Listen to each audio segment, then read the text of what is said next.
Hello बच्चों, कैसे हैं आप सब लोग? आई हो तो मजे कर रहे होंगे। ये वीडियो जो है उन बच्चों के लिए है जो 9th में आ रहे हैं। आप लोग तो सब बच्चों के इस क्लास में एग्जाम दे चुके हैं और बहुत ज्यादा क्यूरियोसिटी है बच्चों को लेकर इस चीज को लेकर कि सिलेबस चेंज हुआ है। साइंस में भी चेंज हुआ है, हिस्ट्री में भी चेंज हुआ है और मैथ में भी चेंज। मैं आज आपसे डिस्कस करने वाला हूँ मैथ्स के सिलेबस को लेकर कि मैथ्स में मेजर चेंज आया है।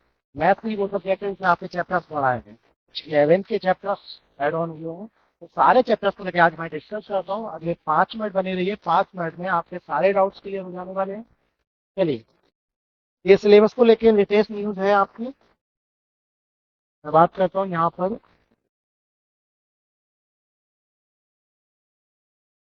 देखिए आप फिलहाल सारे सब्जेक्ट्स में, लेकिन मैं मेनली आपसे मैथ्स के बारे में डिस्कस करने वाला हूँ।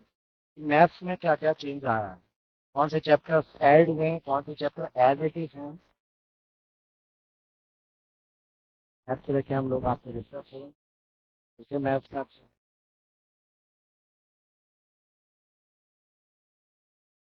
पूरी गाइडलाइन दे दी है उन्होंने लेक्चर। ये देखिए आप, इसमें क्या हुआ है, ये थीम्स और इंस्ट्रक्शंस आर जो दिए हुए हैं।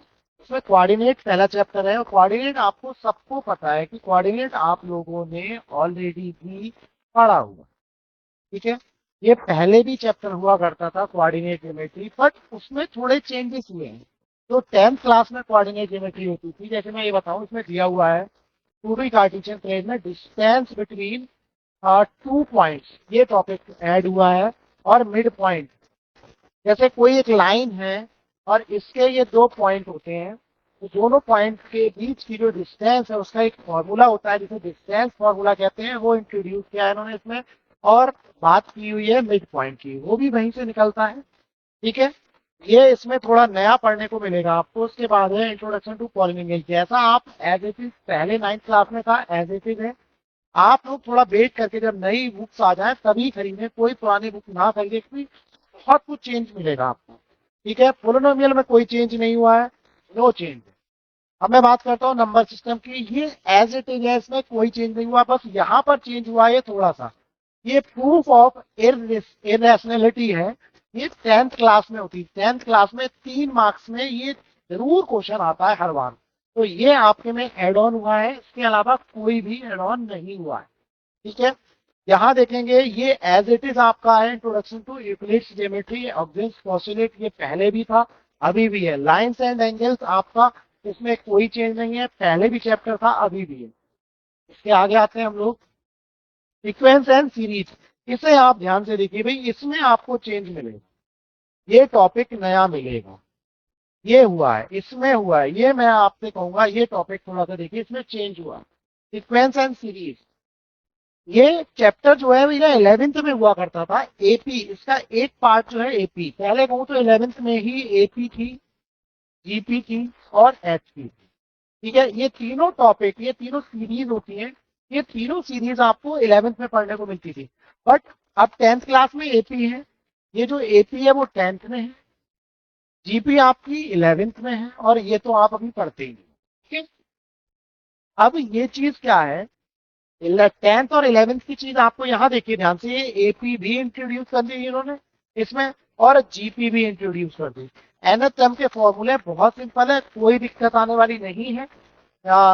मेरे पुराने वीडियोस में अगर किसी बच्चे देख लेंगे आगे तो आपको इजी समझ में आएगा, वरना आप बता देंगे, हम नए टॉपिक्स के साथ जैसे ही सिलेबस आता है और आपको पढ़ाना स्टार्ट कर देंगे। ठीक है भाई, इसके बाद ट्राइंगल एज इट इज है, इसमें कोई चेंज नहीं है।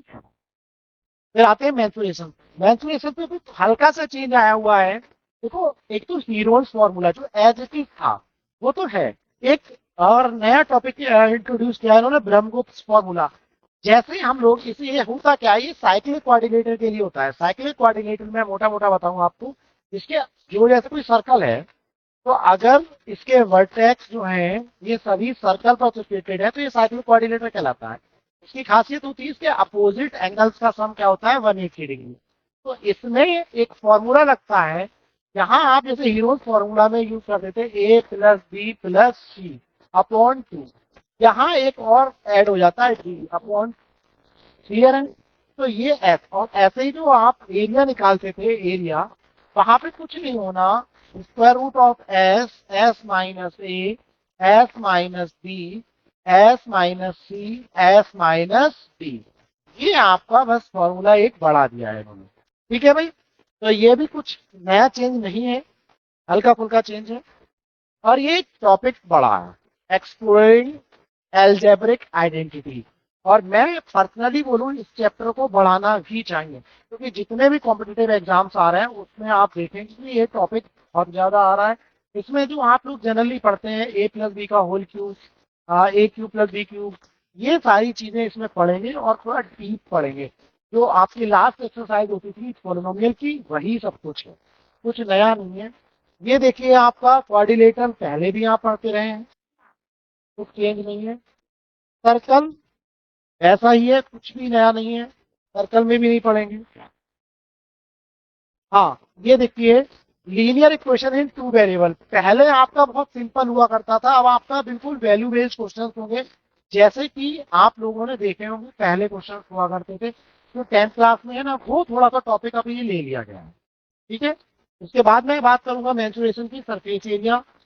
इसमें आप पढ़ेंगे जो अभी मैंने आपको बताया था कि जो टॉपिक था सरफेस एरिया में, वहां पर एक लेंथ ऑफ आर, जैसे एक चैप्टर है area related to circle 10th class में, वो थोड़ा सा इधर उसका इंट्रोडक्शन करा दिया है इन्होंने। यहाँ पे कोई चेंजेस नहीं है।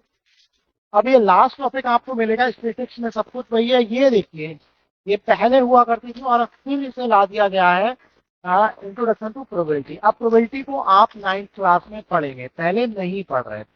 ठीक है, तो ये आपकी रहेगी। इस तरह से आपके 15 टॉपिक्स हैं, जो 15 चैप्टर्स हैं जो कवर किए गए हैं, और आपको यही चैप्टर्स पढ़ने हैं। लेकिन एक जो मेजर चेंज आया हुआ है वो आपको बताऊं, जैसा कि आपने जो कंट्रोलर है, एग्जाम कंट्रोलर, उनका इंटरव्यू देखा होगा, उन्होंने बोला है कि ये जो आजकल कल्चर चल गया ना, वीडियो में दिखाते हैं 5 दिन में खत्म कर लिया, 10 दिन में खत्म कर लिया, तो 5-10 दिन में कोई मैथ खत्म नहीं होता।